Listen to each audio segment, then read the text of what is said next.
What is the best country in the Balkans for expats? It's not the cheapest one, and it's definitely not the one with the best quality of life.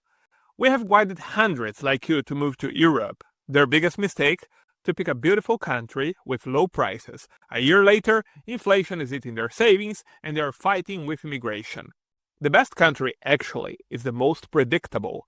I analyzed all 10 Balkan states to find the safest bets and ranked them from worst to best using data that cuts through the noise. We'll focus on what matters for your long-term security and your money. Easy visas, international level healthcare, and tax systems that protect your retirement assets. The two countries you might think are the best in the Balkans are actually some of the worst for expats. I'm serious. So let's find out which country is a safe bet and which one is just a trap. The criteria. We focused on 5 critical pillars. Each of these pillars is weighted equally at 20% of the total score. A cheap country with impossible visas is a trap. A country with great healthcare but no infrastructure is a prison. The first pillar is cost of living. We look at the hard numbers that will affect your monthly budget. Next is private healthcare. Public healthcare in the Balkans are not an option for many expats. Therefore, our analysis focuses on private healthcare. A country scores higher for having affordable, high-quality, and accessible private medical services. The third pillar is infrastructure and connectivity, or how easily you can live a modern, connected life and travel. Slow internet, limited flight options, and poor roads mean isolation and frustration.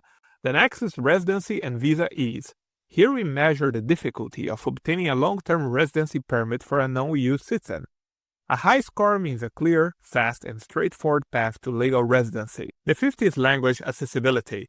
This metric assesses your ability to navigate daily life without being fluent in the local language.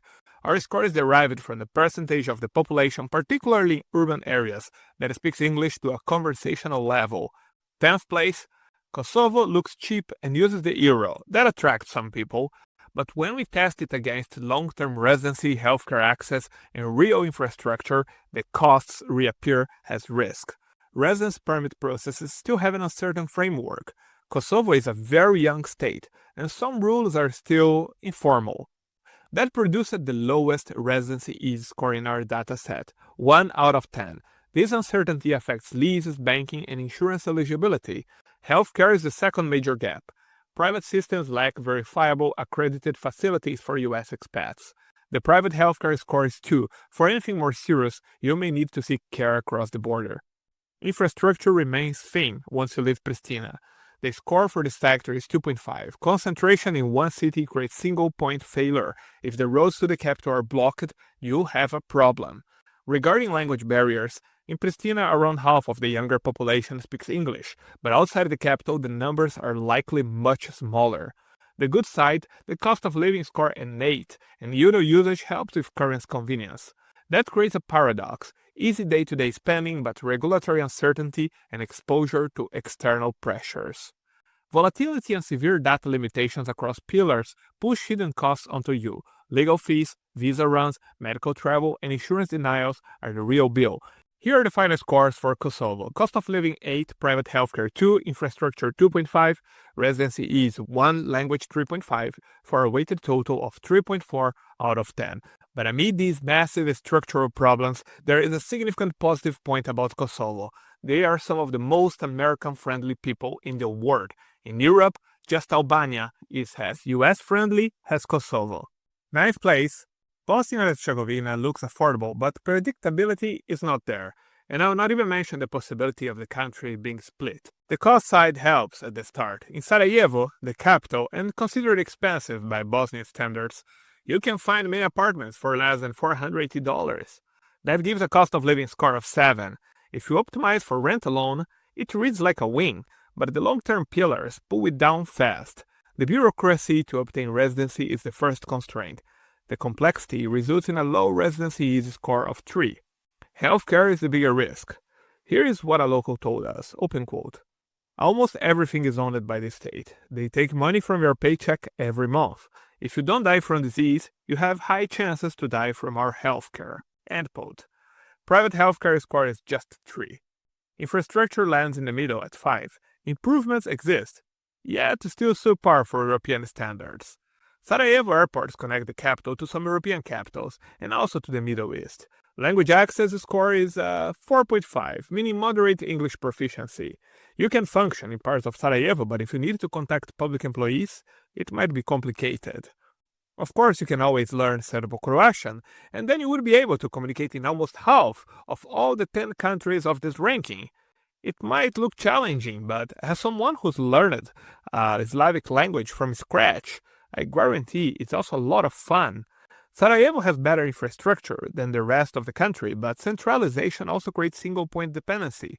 If the capital's offices bottleneck, everything awaits. Now the scores for Bosnia and Herzegovina. Cost of living 7, private healthcare 3, infrastructure 5, residency easy 3, language 4.5 for a weighted total of 4.5. That places Bosnia and Herzegovina in 9th. And talking about cost of living, rent and rankings, if you enjoy our database and research-driven videos that we put a lot of work to do, I would be glad if you could click on the like and subscribe button. It would be such a great help for us. 8th place, Croatia draws retirees with good quality of life and stability, but that comes at a price. First, to obtain residency there is more difficult. For long-term life, you need temporary residence based on financial independence. That process is hard. It demands extensive documents, strict checks, and income proof that likely exceeds 1,000 euros per month. So for residence easiness, Croatia gets a 2. Another obstacle is that Croatia became expensive. EU and Eurozone integration push expenses above the regional average. One bed unit might in Zagreb and coastal hubs go close to 1,000 euros per month. Healthcare is a strong point. Accredited private facilities are present in Croatia and rank among the best in the region. That raises confidence for international private medical insurance approvals and planned procedures. And by the way, I'm thinking about making a rank of the countries with the best and cheapest private healthcare systems in Europe. If you would like such video, let me know in the comment section. Infrastructure is also robust. Year-round air routes are expanding, including a coastal route converting to year-round operations connecting airports like Zagreb or Split to the entire world. That gives you winter flights, fewer seasonal gaps, and better access for traveling to visit your family and friends. Due to its huge tourism industry, it's not uncommon in Croatia, especially in the larger cities and coastal areas, to find English speakers, so the language barrier is not that bad. The weighted scores tell the story. Cost of living 4, private healthcare 8.5, infrastructure 8, residency is 2, language 7. The overall is 5.9 out of 10. Croatia ranks 8 because it got very expensive and much harder to obtain a residence permit. 7th place. Albania is a place where a 1-year visa-free stay sounds perfect, until year 2. That grace period helps to test costs and neighborhoods without paperwork. But the pathway for year 2 is not built for retirees with clear rules and timelines. But Albania wins on low prices. 2-bedroom apartments in Tirana or in coastal cities like Durrës average 350 to 500 euros per month. Daily expenses are also remarkably cheaper. And now the trade-offs. Fixed broadband ranks 84 globally as of September 2025. It has the second lowest average speed in Europe, just above Turkey. Outside Tirana, infrastructure thins, so reliability drops when you move to coastal or rural areas. Healthcare validation is a bigger unknown. If you need complex care or specialist follow-ups, cross-border travel becomes part of your plan. If you want better infrastructure, better choose options in the capital, which narrows your housing choice. Language access stays moderate. The EF-EPI score of 533 is reasonable and means English appears in urban centers and professional settings. Still, sometimes you need an Albanian translator. Back to the visa question. The 1-year visa-free entry gives you a soft landing.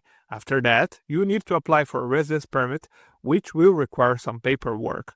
Albania's weighted total score is 6. In the components, costs are strong, visa is middling after year 1, infrastructure lags on fixed broadband, healthcare validation is weak, and language is moderate.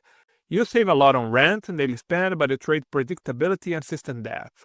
Now comes a high quality of living country where EU rules make it a bit more complicated to reach. But before, I want to announce that my new book was just released. It's the first country-by-country guide that makes the path to reside in Europe truly simple. Inside you discover how to obtain residence across all 27 EU countries, the fastest path to citizenship by time of residence, which nations allow citizenship by descent, and how many generations back you can claim it, realistic timelines and proven shortcuts, and which countries are worth the wait, and which ones will waste your time. It's for sale on Amazon for the promotional price of just $12.9, and if you subscribe to any paid tier of my Patreon, you get the ebook included with the first subscription, together with all other resources I make available there. 6th place, Slovenia delivers the best quality of life in all the Balkans, but it's not free of barriers. Cost pushes you away first. The cost of living score is 3.5 out of 10, the lowest in the cohort. Ljubljana pricing tracks the Eurozone. Quality one-bedroom units in central areas tend to approach or exceed $1,000 per month. Residency is another barrier. Slovenia enforces strict long-stay rules. The temporary residence route for financially independent people is known for heavy documentation and high proof of means. Our residency easy score reflects it, 1.5 out of 10. Healthcare and infrastructure are strong and help in daily life. Private healthcare scores 9 out of 10, infrastructure gets an 8.5. There are accredited private options and reliable connectivity that support specialist visits and routine logistics. But those advantages don't erase the cost and residency headwinds. The language access score is 7.5 out of 10, which means high English proficiency by regional standards.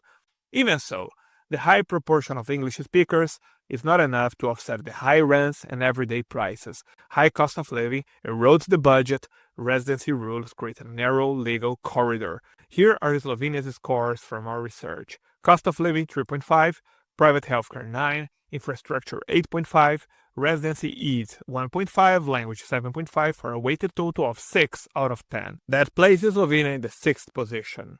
5th place. Montenegro rewards owners. You buy a property, any value, and you unlock a temporary residence you can renew each year. You don't need to prove a high monthly income or tie your status to a job. Property ownership there is the simpler path to legal certainty. The investment may not be the lowest on day one, but the risk is kept and the stability compounds. Costs are relatively low. The cost of living score is 6.5. The private healthcare score is 5 due to limited verified data on accredited providers. The infrastructure score is a moderate 6. Seasonality in air connectivity adds friction.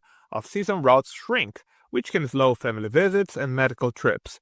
If you choose coastal towns like Kotor or Budva, factor in peak season prices and extra travel time to administrative or specialist centers in Podgorica. The language barrier is workable but not seamless, and language access scores 5.5.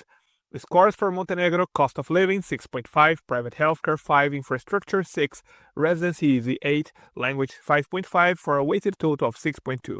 4th place.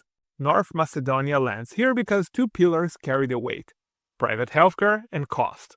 You get affordability with decent medical infrastructure. There is a private hospital in Skopje accredited to American standards and recognized as a regional center of excellence. The cost of living score gets a 7. Skopje rents trend low by regional standards, with two-bedroom pricing in a budget-friendly range. Infrastructure is the trade-off. We score it at 5.5. Connectivity and services work in the capital, but coverage thins outside. If you want a rural base, you add travel time for appointments, diagnostics, and administration.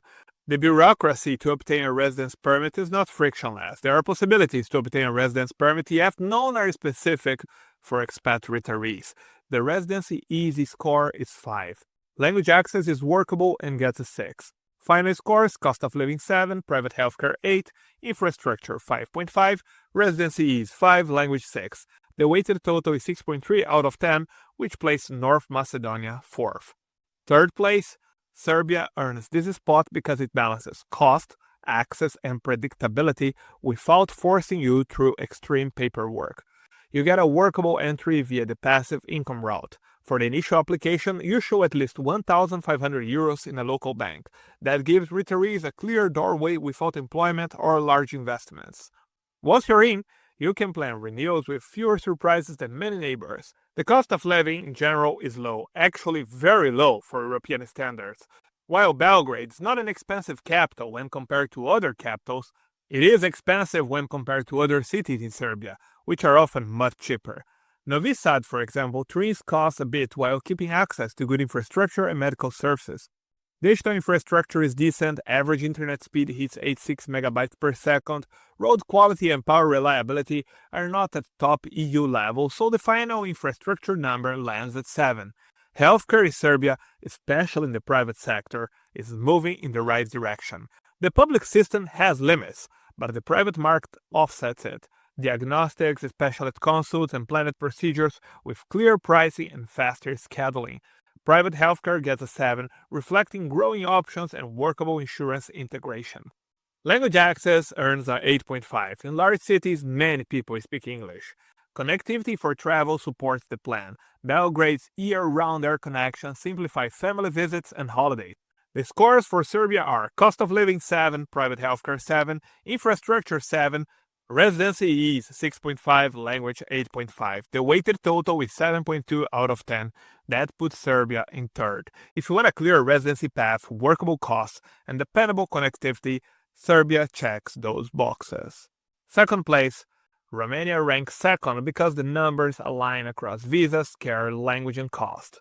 The path for long-term visa is straightforward, a passive income route with moderate means of subsistence requirements. It might take some time to process, however, so Romania gets a 6 in terms of residency ease. The cost of living index is 37.5 and the cost of living score is 6. Romania is considered by many the second cheapest country in the EU. The first you will discover very soon. Bucharest runs higher than secondary cities, and Cluj-Napoca shows rent pressure as demand grows, but the national baseline stays competitive for retirees. Healthcare is a core strength. Medicina Diagnostic Centers, part of Athens Medical Group, provide a verified private network. Bucharest has also other institutions with dense access to diagnostics and specialists. The private healthcare score of 7.5 reflects this. The language access is a standout. Romania holds the highest EF-EPI score in the cohort at 593. The language score of 9.5 pulls the overall ranking upward because it saves time and money every month. Of course, in small villages, there is a big chance that locals will not speak English, but in bigger cities, things are different. We score infrastructure at 7.5 to capture digital performance and travel access, not just headline speeds. The famous bad roads full of potholes of Romania improve it, but local roads still lag behind most EU countries. The scores for Romania are cost of living 6, private healthcare 7.5, infrastructure 7.5, residency is 6, language 9.5 for a weighted total of 7.3 out of 10. Romania earns second place because it has good cities with relatively low cost of living and the highest English proficiency in the set. First place, the best country in the Balkans for expats. This country wins because residency is simple, costs are low, and daily life works without constant friction. In Bulgaria, the pensioner D visa is a big plus. Prove that you have a pension above the minimum monthly salary, about 477 euros in 2024, and apply in person at the Bulgarian embassy. You receive a D visa that leads to a temporary residence. There's a clear, predictable path with a low financial bar, so for residency ease, Bulgaria gets a 10. The cost of living is also quite low. A person can live on a monthly budget between 800 and 1,700 euros, depending on location. 2-bedroom rentals in nice cities like Burgas can easily be found on less than 500 euros. Other smaller towns have even lower prices. Bulgaria is also very well connected via air. Not only Sofia but also Varna and Burgas have year-round routes to EU hubs. Infrastructure earns a 9 because of the very well connected airports and good internet. In terms of language access, Bulgaria's EF-EPI score is 586. The number of people who can speak English in larger cities is surprisingly high, so many daily tasks are solvable since you find people who understand at least basic English. Healthcare works as a blended plan. The private network is not the strongest, but the costs are low, and it covers most use cases for retirees who plan routine diagnostics and scheduled procedures. The scores for Bulgaria are cost of living 9, private healthcare 6.5, infrastructure 9, residency is 10, language 9. That 10 for residency is the only perfect score in the entire ranking, and it's why Bulgaria stands at the top. The weighted total is 8.7 out of 10. In fact, Bulgaria is one of the 4 countries where you can live on $1,000 or less. Want to discover the other 3? Click on this video to your left and get ready for some surprise. Enjoy my Patreon for the sources, charts, and maps from our videos, plus a chat, so I can answer your questions. Started to include my top 3 ebooks on living and returning abroad. Scan the QR code today.